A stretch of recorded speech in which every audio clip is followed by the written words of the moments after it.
Hi class, this is Mr. Tan, and today we're doing entrepreneurship, and we're doing P5. P5 says, determine the characteristic traits and skills of successful entrepreneurs that differentiate from other business managers. Okay, so in answering this question, what do we need to look at first, do you think? Discover the key words. Okay, the key word is? Determine. Determine, good. Peter, what does determine mean? Identify or find out. Yes, identify to find out. And what are we trying to find out first in terms of successful entrepreneurs? What are we trying to find out? The traits and the characteristics. Yes, so we're trying to look at successful entrepreneurs, and we're talking about entrepreneurs in general terms, like Richard Branson, Thomas Edison, and Jack Cohen from Tesco's. Successful entrepreneurs, and what are their characteristic traits and skills. So if we look at firstly characteristic traits of successful entrepreneurs, what would you say some of those successful characteristic traits were?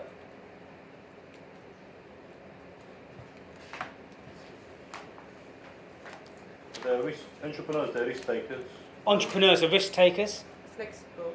They're flexible, which means they can bend, and they're not inflexible. Yes, what else? Vision. They have a vision. They kind of like have a mission.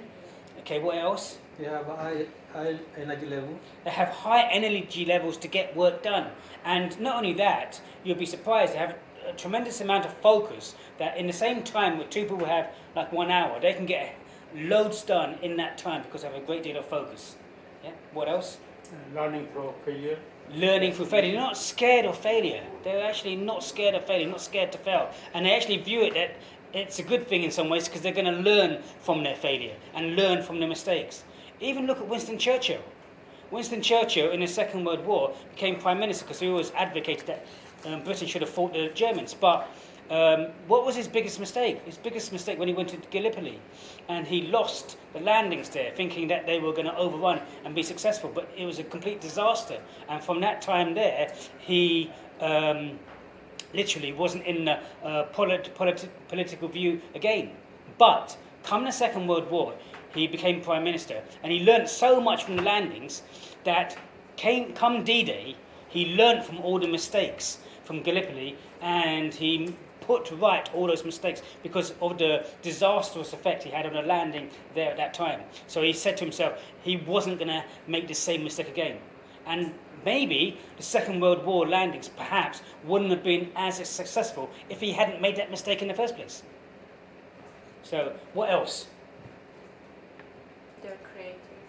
Yes, they're very, very creative. So when we look at entrepreneurial characteristics, we can even look at it from Timmins and Spinelli. Timmins and Spinelli said that, again, they're committed, they're determined, quite right. They have opportunity, they're obsessed with the opportunity. They see a gap for something and they can't stop thinking about this opportunity. They're risk takers, they will put their money into it and they will plough things in. And even if they lose, they will see another opportunity and they will even feel, well, I've learned from this. So they will see it as a good thing. They're creative, they're self-reliant, they're motivated and focused. But also, they offer good leadership. They offer good leadership, which is again going to come when we talk about managers, because there's a difference between a manager and a leader. Okay, so we can see these characteristics. But what are some of the skills of a good manager, a leader?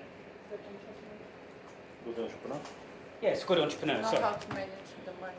They know how to manage money because they've got their money and they know that this money only has to last a certain amount and they know what their costs are and so on and so forth. So they know how much they've got to spend. So they manage that money well. What else?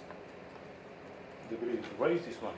They are able to raise money and find people and to sell the idea that helps put revenue back in to actually finance the project in the first place.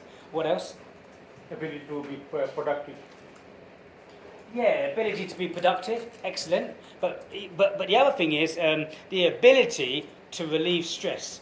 I know you said before, Peter, that relieving stress is absolutely key because, you know, entrepreneurs, risk takers, highly motivated, on the go all the time, high energy, dealing with this, dealing with that. You're going to have high stress levels, and you're going to need to know how to de-stress. Otherwise, you're going to do yourself an injury. Okay? The ability to make entrepreneurial friends, very, very important. Again, key skills of successful entrepreneurs. And to make friends and to meet people and to know how to talk to people, to know what's actually happening in the world, to use the knowledge from other people as regards to what's happening out there to help you do what you want to do. They're trying to access knowledge from people by being social creatures that help you achieve what you want to achieve. What else?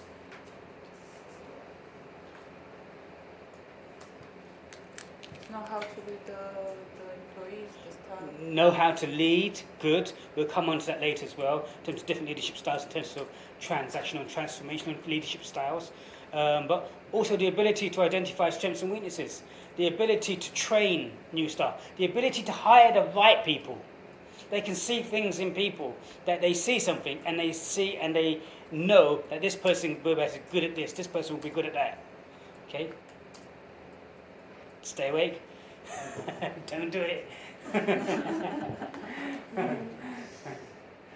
Okay, so you've got lots of skills. The ability to focus on your customers, the ability to close a sale, to sell something. And do you know what? The ability to close a sale is the ability because they absolutely believe in what they're selling. They absolutely believe that what they're doing is the right thing. And because they believe in it, that comes across to other people. But they also know how to close a sale as well. Okay, and the ability to spot new trends, spot new opportunities. Okay. Okay, so we've looked at the characteristic traits of and skills of successful entrepreneurs. What do we need to do now? Do the same with the manager. Do the same with the manager. Okay. So, what is the successful traits of a good manager? What does a manager do? He's basic skills. He plans, Basic he organises, he directs, he controls. Yeah. managing people. Yeah. I mean, some of the characteristic traits of a good manager, we're talking about good managers, is the level of experience that they have in a specific industry. The communication, good managers will know how to communicate. They will have good industry knowledge of that specific area. Okay. They will have good organisation skills. Good managers will have good organisation skills. And they will have good organisation skills, even in terms of time management skills. So they would be, good managers would be trained in good time management skills and know how to manage their time. And time is so crucial. And also, good managers will have a characteristic trait of being reliable. Okay? What about some of the kind of skills of a good manager? What are some of the skills of a good manager? Honest. Honesty. A good manager is honest. But what does a good manager need to do before he's even honest? Listen. He needs to be able to listen. And how many people do not listen? You know, Most of us. most of us. And one of the biggest complaints from women to men is that men don't listen. So if we've got most men in a managerial role and we don't even listen at home, what makes you think we're going to listen in the workplace? So the majority of people do not know how to listen, but active listening is a very good skill of a good manager. Okay, open communication is it's another good skill of a good manager. Approachability. Can you actually approach a good manager? Look this way. Look this way. Yep. Trust. Can you trust the manager? Okay. What other things can you say are skills of a good manager?